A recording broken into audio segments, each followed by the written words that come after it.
Alright, we're back on Caldaris Desert. We've got a little bit more Warp Spider Exarch and Force Commander action.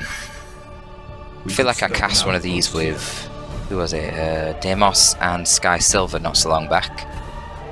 And that involved a lot of scouts from Sky Silver, but it was with the Tech Marine, not the Force Commander. I think the Tech Marine is probably the best against Eldar.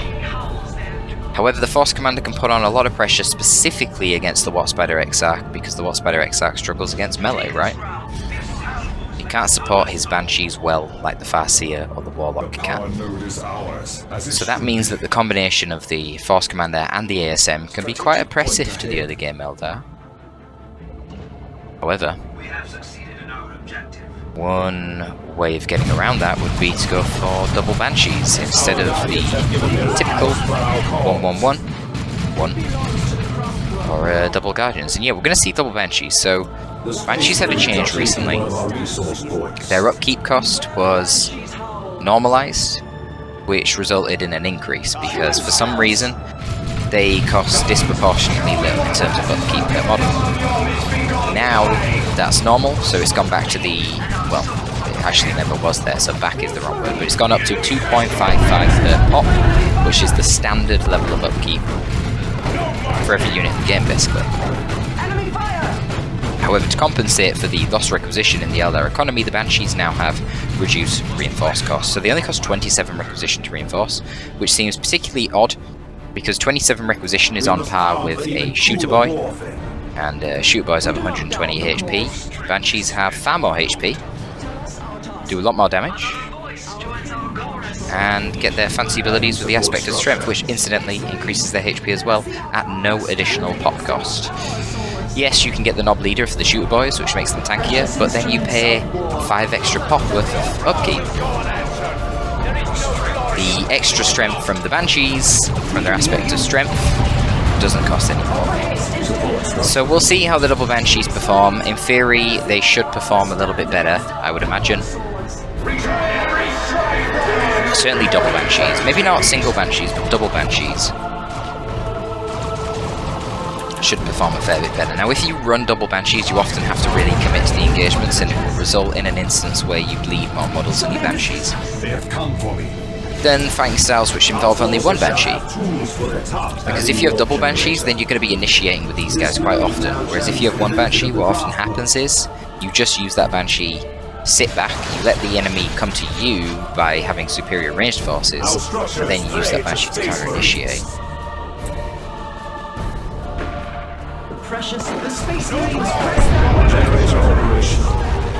So double shotguns up so far. Got the Sergeant coming up for this scout that's in the middle of the combat.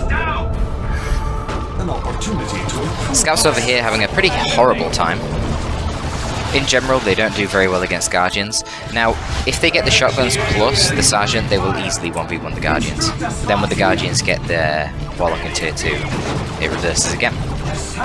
Yeah, this is a really bad situation for the Guardians. I was going to say they need to be wary of potential retreat grenades, but the attempt was made on the Spider there, and a little bit misplaced. The Spider gets out just fine. We're going to see a Guardian weapons team. I mean, it's an interesting one, this. You know, do you go for the Guardian weapon team or do you go for the Rangers? The Guardian weapon team, I think, is the better choice. The only thing you have to be wary of is that shotgun scouts can easily get their infiltration upgrade, and then with the lack of Rangers and not playing the Farseer, so you don't have Farsight, it's easy to get point-blank grenades on the Guardian's weapon team and wipe it out very easily. Especially with the Force Commander, because remember, you can use that global for the Emperor, buff his damage on the scouts, and that actually, believe it or not, buffs the damage of his grenades. So yeah, it makes the scouts very deadly against the Shuriken. So why is the Shuriken the correct choice? Look, you want the Shuriken because you need long-range protection against attacks who outtrade your ranged units and bleed you. You can bait the scouts into the Shuriken if they're trying to deal with the Banshees, save your Banshees, and it counters the Force Commander better. So how do you stop it, though, from dying to grenades? Simple. Make sure the bloody Shuriken is near energy shields all the time. If the Shuriken is behind an energy shield, it can't take damage from grenades. So that's how you do it. And we don't see it often these days for some reason. We don't see Eldar using energy shields. And then they complain that scouts are OP. but I don't think that's necessarily the case. Regardless, we're going to see the ASM coming out for Asmon rather late, of course, because he's chosen to upgrade his scouts so much. Those ASM are going to have the work cut out for them, fighting against double banshees, but at least it's a Warp Spider Exarch, so the support for the banshees should be relatively lacking here. No war gear yet for the Force Commander. One war gear option that we see relatively common in this matchup is actually the speed bluffing armor, the armor blacknessy. It can be nice to enable your Force Commander to actually keep up with your ASM when the ASM initiate into a fight with a jump. You can hit that sprint and charge forward your Force Commander so that he can get in the thick of it and support the ASM with some knockback from his battle cry. Very proud. You see, the Force Commander is going to be nowhere near here. An attempt to dodge the grenade there by Asmon, suspecting that the grenade was going to be thrown onto the ASM, but it wasn't. You see here with only one Banshee to defend, the double shotgun scouts contribute, and this is actually going pretty poorly for Asmon. Going to be a wipe on the Shuriken. Yeah, sloppy engagement from Tex, really. These Banshees needed to be here a lot sooner, and the Shuriken obviously needed to retreat a fair bit sooner. I think as soon as he's seen the ASM jumping the second time, he should have just hit retreat on that Shuriken. So they didn't even proc the knockback. But regardless, the economy of Tex is not doing too badly. Or as I said, the ASM got out very late, and that pushed Asmon's eco back a fair bit. The other thing is, Asmon has just spent way more on power in general. I mean, he spent 40 on these scouts, 15, so that's 55 in total, and 45 for these guys. So that is a whopping 90 power compared to the 15, 30, 45. Is the aspect 20 or 15? Might be 20, you know. I can't even remember. Well, let's say it's 20, then that's 40, 65, and okay, it was only 95 for the Eldar as well. Actually, that's more. But I guess the generators must have come down a lot earlier. I don't know. I didn't notice, but something has to have happened. Because either way, Tex has a good eco. Well, I'm looking at it now, and that's not even the case. What am I talking about? Tex is barely ahead. Is he, he hasn't even queued up any upgrades. Oh well, forget what I'm saying. Asmon is doing just fine. Asmon is doing just fine in the tech situation.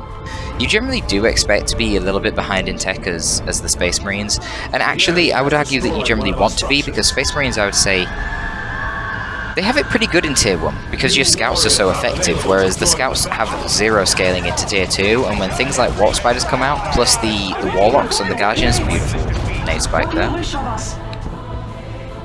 It makes the effectiveness of the Scouts just so diminished, and then you've lost one of your best tools. So we had a bit of a scrap over here, Force Commander trying to do his thing before the Emperor used up the Assault Marines, and they do win the fight. However, the Force Commander does have to retreat, but I'm sure that Asmon is quite happy with that. So we're now going to see a Falcon coming out. Now this is once again where that speed armor on the Force Commander could be quite handy. So ordinarily, the Force Commander can get the Power Fist to try and counter the Falcon, but the problem is the Falcon is too quick. If the Falcon is microed correctly, the Force Commander will not be able to catch it. So you can get the teleporting armor, which, yeah, it's good. Pathing can be a bit annoying, it can make him mess up, but he should be able to get a couple of hits off with that, and it triggers the melee charge, which helps. But if you get the teleporting armor and the speed armor, so you get the active speed buff from the sprint ability and the passive speed buff, then the Falcon can't kite you. To put it bluntly, the Falcon cannot kite you in that instance. Therefore, it's really quite a hard counter. Oh, that was an awful grenade. Barely touched the Exarch. It was full HP because she just came in fresh and missed all the other weakened models. But you got to respect the attempt nonetheless. So the Falcon has revealed itself. We'll see if the Force Commander can actually get any tools to counter it. Right now, all of Asmon's power... Oh, I was going to say all the power went into the Dreadnought. But, oh my god, what a weird play from Asmon. He cancels his Dreadnought. He has no AV on the way, and he goes Tier 3. No, this is stupid. Because right now there's nothing to contest the Falcon, which can just go over and get a full gem bash onto the farm. It is destroyed. This is dubious. Now Tex is wary of the Force Commander because of course he could be upgrading to the Power Fist. He can't see those upgrades. But we know Asmon is not. He is just calling Tex's bluff, basically. Delaying with the Force Commander with the Tactical Marines there. Scouts doing their thing, trying to distract Tex. But, I mean, this is great. Look how long he's delayed for here without losing his farm. Even though he's got 0... Oh my god, Tex has fallen for the bluff. He pulls his Falcon back. Tex has completely fallen for the bluff. He pulls his Falcon away. Why? What's here? There's nothing here. He doesn't even have a Melter Bomb on the ASM. A brilliant bluff from Asmon that actually pays off. I mean, I'm not saying I agree with the play. I'm not. I don't agree with the play. I mean, what should have happened there is Tex should have really pressed his advantage, destroyed the entire gen farm, and then Asmon would be stuck in tier 3 with nothing to show for it because he would have no power. And then Tex is just in a great position. You'd have really good VP control. He'd have great map control, his eco would catch up very quickly. But right now, this is paying off for Asmon big time. What's going on? Where's his money gone? Oh, yes, I forgot. Terminator Force Commander. Man, it's been such a long time since I've seen this thing used in a 1v1. Let's see how it does. So he didn't have any upgrades on his Force Commander, which makes this so cost effective. Because there's two big disadvantages to this armor. A tier 3 unique armor for the FC. Gives him a massive increase in his HP.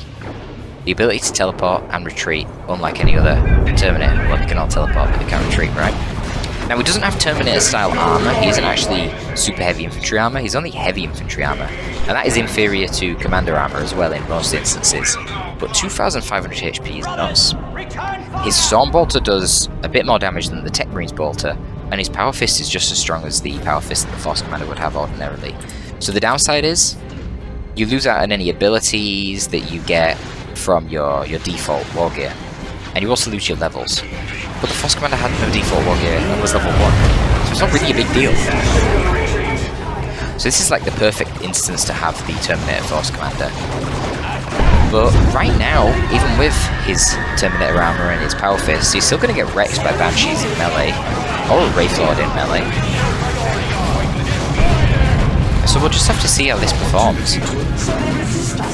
He needs to get some sort of upgrade. Now, the thing is, he could get the Lightning Claws, and then he would absolutely annihilate these Banshees. But the problem then is, he doesn't do any AV, so he'd be totally useless against this Wraith Lord. He could get an Assault Cannon, so he could bleed the Banshees from afar, or basically rip all of these fragile Eldar infantry to pieces from a distance. But the problem then would be, he still just gets tied up in melee and being in melee. Or he could get a Flamer, which would do quite well against the infantry. Problem is, it's short range. But the advantage there is, he could go to the Gen Farm and bash it repeatedly, super quickly, and that could actually get Tex stuck in a tier 2 situation. Now, if Asmon can save up enough power to be able to get a Predator tank out, he's going to be in a fantastic spot. Falcon is working on bashing power at the moment, but it keeps getting distracted, and I don't know why Tex is doing this. Tex really needs to commit the stupid Falcon to getting the bash. Wraith Lord stayed in melee combat here with the Terminator Force Commander for far too long, and it would beat him 1v1, but the problem is that he's getting distracted with the Wraith Lord, who was fighting an ASM and chasing scouts. So now the Terminator Force Commander slays that Wraith Lord, now he's chasing after the Falcon. See the damage that he did in the retreat hit there? Impressive. Battle Cry used there, so a little bit of a damage buff on the Tactical Marines. Still going to take 2 more missiles to kill the Falcon though. I'd say this is looking pretty good for Asmon. All he needs now is a tank. The tank would be amazing versus the Banshees, and once he kills the Falcon, he can give...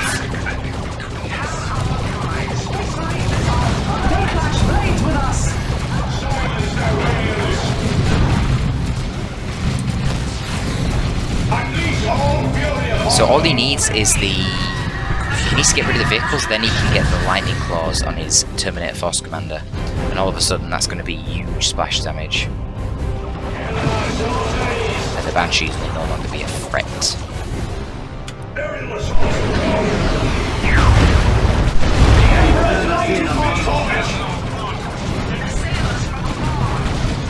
Close combat!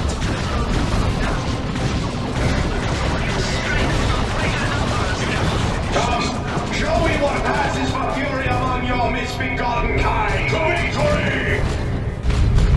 Tactical retreat! An opportunity to improve myself. Sorry about that, guys. I'm getting some IRL distractions. But yeah, the tech is clearly hurting Asmon right now. I mean, look at the map control. The map control is brutally oppressive from techs right now. But we know the play here. We know that Asmon is just stalling. He has the option of Terminators as well, though I do think that probably would be a mistake. Because it's still going to struggle against Wraith Lords. Whereas if you get a Predator, you give that thing a las cannon, this Falcon's just, you know, irrelevant. And obviously a Wraith Lord melts as well. This is the Falcon. We are under attack. So I think the Predator is the play. But he has the money, he's not going for it. I think he's saving up for Terminators. I think that's a mistake. He needs AV. Once he gets AV, and once these Eldar vehicle threats are dealt with, there is nothing to actually kill the Terminator Force Commander with lightning claws. Right now, this is kind of scary. Like the attacks are forced off. If these Banshees turn around and focus on the Force Commander, they could actually do some really good work to him. I really don't think they win that fight. I don't know why he retreated. I guess, I don't know. I'm gonna say maybe Tex is trying to mitigate bleed, but it doesn't matter. Banshee's really aren't that expensive, certainly with the changes we discussed earlier on. Cheaper than everything Force Reinforce. Yep. Terminators are the call. Ranged Terminators as well. I mean, look, ranged Terminators, they have that crazy high HP regen. They got the support of scouts to knock away the Banshees. The Banshees don't clearly just rip them to pieces, but the problem is right now, there is basically nothing to kill these vehicles, and Tex knows that, so he's just going to go for another Wraith Lord. You can get the Cyclone missile launchers on the Terminators, but the way that they fire with that wide arc, okay against tanks, or the Falcon. Amazing versus super heavy vehicles like the Baneblade or Land Raider. Against a Wraith Lord, a live, tall walker, not very good. Won't do a lot of damage. I don't know why the Wraith Lord right now is super ranged stance. He needs to actually get involved, or melee something. The VP's looking pretty bad actually. 60 VPs left for Asmon.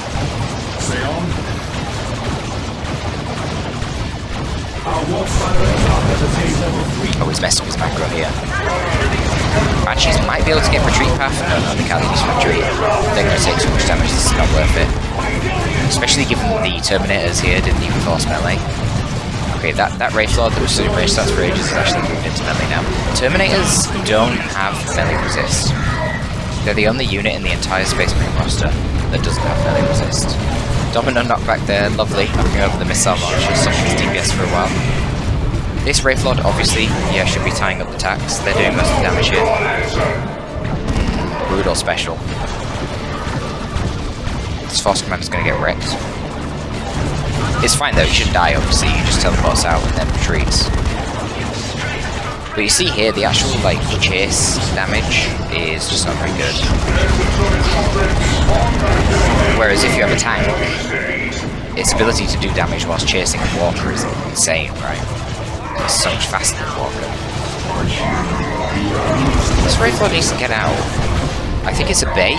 Yeah, it's trying to bait in the Terminator, and it works. Wow. Look at this. Look at this. And the Terminator's wide. Skewered by the Wraith Lord. This is the problem. Terminators are amazing. They're such a good unit, but they don't beat walkers. So Asmon teched into a unit that, you know, he had to get tier 3, so he spent all the money in tier 3. He then spent the money on the expensive high-tech unit, and Tex just spammed tier 2 walkers. Because Asmon never actually invested in dealing with the walkers in the first place. So that's why you get a Predator, right? Because the Predator can kill the walkers very easily. Well, not super easily. You know, if the Wraith Lords go for a Bright Lance and you have like Warp Spiders with a Haywire Grenade, the Wraith Lord can actually win. But you've got Melter Bombs to counter that. You've got the Power Fist from the Terminator, and let's face it, there's no Warp Spiders. So a Las Cannon Predator would have melted these things, along with the Terminator Force Commander. And then once you've dealt with that, you give the Terminator Force Commander the Lightning Claws. Now the Banshees really cannot even go near him. And then you drop Terminators and you win. Because you can't kill the Terminators then.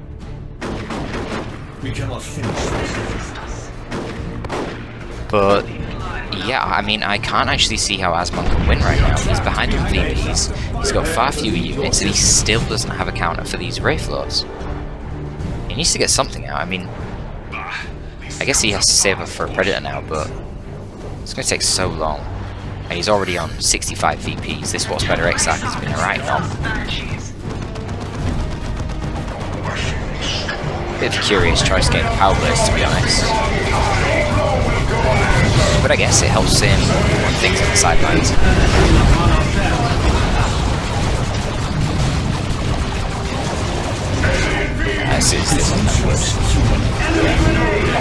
Oh, brutal grenade there. ASM probably going to wipe look at all the Banshees. The hordes of Banshees, yeah, that's wiped ASM. Yep, and that's the GG. TFC just gets bitch slapped away by the Wraith Lord. Wraith Lord dominance. Are Wraith Lords OP? Look, Wraith Lords are very good, but they're not OP. Asmon didn't get hard counters to it. Where was his own Dreadnoughts? Where was his Las Cannon? He only had one source of ranged AV, one missile attack. How are you going to kill two Wraith Lords, which cost 240 power, with one missile attack? That'd be stupid, right? Ridiculous. So then to take that tier 2, go into tier 3, and still not cover your Walker weakness, it was asking to be wrecked by double, or triple, or quadruple Wraith Lords. And Tex is far too experienced of a player. He knew that.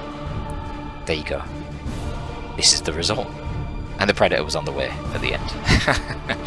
A little bit too late, but there you go. That was another bit of Eldar versus Space Marine. A little bit different from the scout-centric play that we've seen before. I've got to try and find a game where... how to word it. Someone plays this matchup as I think it needs to be done. With the scout meta that's so popular at the moment, you know, like triple scouts, double ASM, something like that, triple scouts ASM, with the Tech Marine, versus more Guardian-centric play. But I am also curious how these double Banshees do now they've got that cheaper reinforce. Regardless, that is all for this one, guys. If you did enjoy, please leave a like and a comment. Check out the Patreon as well if you want extra casts. I've got a lot of exclusive casts available on there. It is all from your boy, Torpid today, signing out.